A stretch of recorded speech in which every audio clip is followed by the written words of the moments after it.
Jes. Elikkäs aiheena olisi RP:n käyttö voimaharjoitteluohjelmoinnissa. Mä oon voimavalmentaja Heikki Yhtiö. Tässä on hieno kuva, kun mä oon kyykkäämässä kisoissa 235 kiloa, kun liittyy aiheeseen tosi paljon. Tää on RP-kymppi. Eli RP ja RIR-voimaharjoittelussa voimannosto- ja voimaharjoittelun parissa valmentajat usein käyttää autoreguloinnin apuna subjektiivisia työkaluja, kuten RP, Rate of Perceived Exertion, tai RIR, Repetitions in Reserve-taulukkoa. Tässä on taulukko vieressä, mistä näkee aika hyvin sitten, että mitenkä RP ja RIR keskustelee toistensa kanssa. Eli RP10 on maksimaalinen suorite, ja RIRissä se olisi RIR 0. Eli ei enää pysty tekemään niitä toistoja sen jälkeen. Ja RP5 on erittäin kevyt sarja. Eli se olisi vähän niin kuin lämmittely tai palautus. Kevyt RP6, sillä pystyisi tekemään 4 tai enemmän niitä toistoja. Aika paljon sitten työskennellään kuitenkin pääasiassa täällä ehkä palautusviikoilla tai kevennysviikoilla täällä kutosessa, mutta sitten suurin osa työstä olisi täällä 7-8,5 alueella. Tutkimusnäyttö tukee sitä, että kuitenkin sitten lihasmassa ja voima kehittyisi parhaiten täällä yli 7, että jäisi se 3 tai 2-3 toistoa varaa oikeastaan sarjoissa. Että siellä jää sitten kuitenkin sitä palautumiskapasiteettia. Ja ollaan sitten kuitenkin riittävän lähellä sitä uupumusta siellä työsarjassa. Ja tosiaan tämä on ihan tutkittua dataa myös täällä RP ja RIRin käytössä Ormsbiltä ja Sourdoksen tutkijaryhmiltä, että on todettu luotettavaksi tavaksi arvioida työsarjan haastavuutta. Ja myös Sourdoksen porukan tutkimuksella, että vähemmän kokeneet harjoittelijat myös pystyy arvioimaan työsarjan haastavuutta RP:n avulla melko hyvin, etenkin siellä alhaisemmilla toistoalueilla, eli 1-5 toistoa.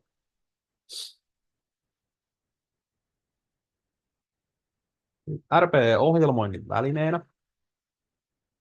RPE ohjaa intensiteettiä päivän vireystilan mukaan. Eli jos ne energiatasot on korkeat, urheilija voi lisätä sitä kuormaa sinne saavuttaakseen se ohjelman RPE-tason, eli esim. RP8. Eli nämä ei ole sitten niin sidottuja vaikka siihen prosentuaaliseen ohjelmointiin, että siellä olisi 80%, mikä olisi sitten vaikka 150 kiloa, mutta se voi olla vaikka 130 kiloa tai 170 kiloa sit päivän kunnon mukaan, että saavutetaan tavallaan tuo RP8. Se mahdollistaa just tosi hyvin sen kuormituksen sopeuttamisen turvallisesti jokaiseen harjoitukseen yksilöllisesti. Tuossa on tommonen esimerkki kyykyn ohjelmoinnista viikon sisällä 3 harjoitukseen. Eli jos olisi 3 kyykkypäivää viikossa, päivä 1 olisi keskiraskas, RP8, päivä 2 kevyt, vähän semmoinen palauttavampi harjoitus siinä välissä. Voidaan tehdä se vaikka vähän nopeusharjoitteinakin myös. Ja sitten viimeisenä päivänä olisi raskas RP9-kyykky, missä jäisi sitten vaan se 11 varaa sinne. Viikko-ohjelma rakentuu RP-tasojen mukaan tukien sitä kehittymistä ja palautumista viikon aikana.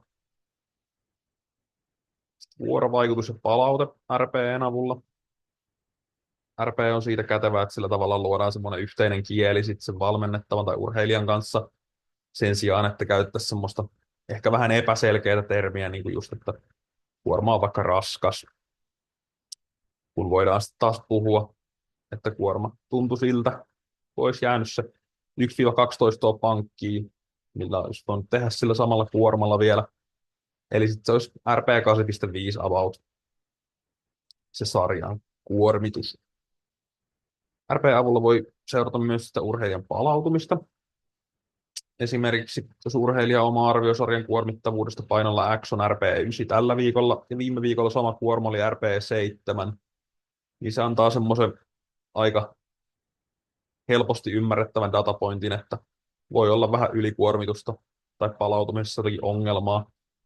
Ja sitten tämä avaa taas keskusteluyhteyden helpommin urheilijan kanssa, että voi sitten käydä läpi, että onko nukuttu, syöty normaalisti ja tuntuuko, että onko jotakin kipuja esimerkiksi, mikä sitten aiheutti tämmöisen dramaattisen tiputuksen tässä kuormituksessa tai RPEn arvioinnissa. Ja sitten jos urheilija videoi niitä nostoja, mitä toivottavasti tehdään, varsinkin nykyään, kun on etävalmennusta todella paljon, niin se on tosi kätevä apuväline sitten RPEn arvion kaveriksi. Eli tavallaan valmentajana itse laitetaan sinne ohjelmointiin se RPE-8 vaikka, ja sitten pyydetään vielä urheilijaa laittamaan se oma arvio siitä RPEstä, ja sitten vielä kun tästä näkisi se videon, koska videohan ei valehtele juurikaan, näkee sitten, että esimerkiksi tangon liikennopeuden siinä, mitä voisit arvioida sen RPEn lisäksi, ja sitten voidaan käydä vähän keskustelua siitä, että oliko se sarja nyt sitten oikeasti RPE 8 vai RPE 9 vai RPE 6, jos tangon liikennopeus oli vaikka todella nopea, niin se ei sitten välttämättä ollutkaan niin raskas, kun on vaikka esimerkiksi arvioitu, tai jos tanko liikkuu helvetin hitaasti, niin sama on. Tämmöisiä omia kokemuksia, mitenkä on valmentajana kehittynyt RP:n käytössä. Sitä mä aloin käyttää RP:tä omassa valmennustyössä joskus 3-4 vuotta sitten ekan kerran. Ja käytän sitä nykyään aika lailla kaikkien kanssa. Ja yleensä sitten käydään yhdessä valmennettavan kanssa sitä RP-RIR-taulukkoa yhdessä läpi. Ja RIRin kautta on tavallaan, mä oon kokenut, että se on helpompaa siirtyä siihen RP:n käyttöön kuin suoraan RP:n kautta. Eli yleensä mä oon mennyt niin, että ollaan 1-2 kuukautta menty sillä RIRillä, koska se jotenkin tuntuu varsinkin aloittelijat ymmärtävän tosi paljon helpommin. Ja sitten siitä siirrytään sitten semmoiseen, että siinä on RP ja RIR molemmat mainittu, ja sitten jätetään pelkästään se RP sinne taustalle pyörimään. Ja sitten mä käytän nykyään myös tuota prosentuaalista tekemistä aika paljon ja RPtä sekaisin. Eli usein saattaa olla jo ennalta määritetty kilomäärä, ja sitten siinä saattaa olla RP vielä kaverina, että tavallaan antaa sitä liikkumavaraa siihen, mutta yleensä se on se prosenteilla laskettu kilomäärä, sitten yleensä semmoinen kärkisarja siellä viikoittaisessa ohjelmoinnissa. Esimerkiksi varsinkin voimanoston parissa tulee pyörittyä paljon, niin siellä on sitten se kärkisarja takakyykyssä ja penkissä ja maastavedossa. Ja sitten sen jälkeen tiputetaan vähän kuormaa, tehdään se päivän oikea työ sinne alle. Ja siinä on yleensä sitten RPE pelkästään. Eli valmennettava saa siinä vähän itse päättää myös RP:n perusteella sitten, että mikä on se päivän oikea työkuorma. Ja sitten tuossa on just toi maininta siitä, että mä oon huomannut, että jotkut stressaantuu siitä, että on merkattu jokin valmis kilomäärä sinne treeniin. Että sitä saatetaan miettiä jo edellisenä iltana, että ei helvetti, nyt pitää kyykätä tosi raskas sarja. Niin mä oon sitten siirtynyt usein näiden tapausten kanssa, jos ei se tavallaan keskustelun kautta aukea se homma. Niistä mä oon siirtynyt pelkästään siihen RP:hen, mikä sitten taas tietenkin vaatii vähän lisätyötä, että täytyy keskustella aika paljon asioista enemmän sen valmennettavan kanssa, että onko ne sitten oikeasti siellä RP:ssä vai ei. Mutta RP:n perusteella on, niin kuin aikaisemmissakin videoissa jo mainitsin sen, että urheilija pääsee itse vaikuttamaan siihen prosessiin ja treenille lähdöstä ei tule semmoinen mörkö niin sanotusti, kun siellä olisi se iso kuorma, mikä pitäisi suorittaa ja voi mennä enemmän vähän niiden omien tuntemuksien mukaan. Sitten tässä olisi keskeisiä oppeja vielä RP:n käytöstä loppuun. RP tukee harjoittelun joustavuutta, just ton sopeutumisen kautta, että voi sitä kuormaa vähän puljata päiväkohtaisesti aina, että pyritään siihen tiettyyn RPEhen, mikä sitten kuitenkin vie sitä kehitystä eteenpäin myös. Valmennettava pääsee itse vaikuttamaan valmennusprosessiin, mikä on usein just sellainen asia, mikä myös tuo sitä pystyvyyttä ja antaa myös semmoisen, niin kuin, miten se nyt sanoisi, semmoinen, pystyy olemaan itse myös tilanteessa tavallaan mukana suunnittelemassa sitä valmennusprosessia paremmin. RP luo tarkan ja yksinkertaisen tavan keskustella harjoittelun intensiteetistä, just niin kuin mainittiin niissä ekoissa dioissa, että on se yhteinen kieli sitten sen valmennettavan kanssa ja tippuu pois ne epäselvät, kevyt, raskas. Näin on helpompaa mitata sitä viikon uupumusta ja kuormitusta ton RP:n kanssa. Ja sitten RP ei ole tosiaankaan mikään taikatemppu, millä kaikista tulee hyviä valmentajia ja harjoitteluohjelmoijia.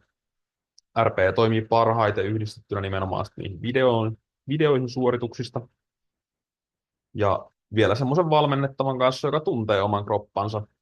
Ja parhaiten toimii myös valmentajalla, joka tuntee oman valmennettavansa. Eli RPn kanssa voi olla alkuun tosi paljon puljaamista, kun valmentaja ei tunne vielä kunnolla valmennettavaansa, ei näe sitä, että mikä on oikeasti raskas ja mikä ei ole videoiden perusteella, vaan se vaatii aina semmoisen pienen totuttautumisjakson myös siihen, että se toimii molemmilla täydellisesti ja niin täydellisesti kuin se voi toimia. Ja RP toimii osana kokonaisvaltaista valmennusta yhdessä muiden työkalujen kanssa, kuten tekniikan seurannan ja prosenttipohjaisen ohjelmoinnin rinnalla. Eli usein varsinkin sosiaalisessa mediassahan näkee paljon kritisointia RP:stä, mutta siinä on taas sit se, että siinä kritisoidaan nimenomaan pelkästään sitä RP:tä, eikä useinkaan oteta huomioon sitten näitä muita asioita, mitä sitten kuitenkin on valmennusprosessissa mukana, niin kuin mitä nyt mainitsin, just että keskustelut ja videot, tekniikkaseuranta, kaikki tällaiset asiat. Eli RP ei tee taikuria susta, mutta se on todella hyvä työkalu siellä päivittäisessä työskentelyssä. Se olikin siinä. Kiitos, jos katselit tämän videon. Heippa!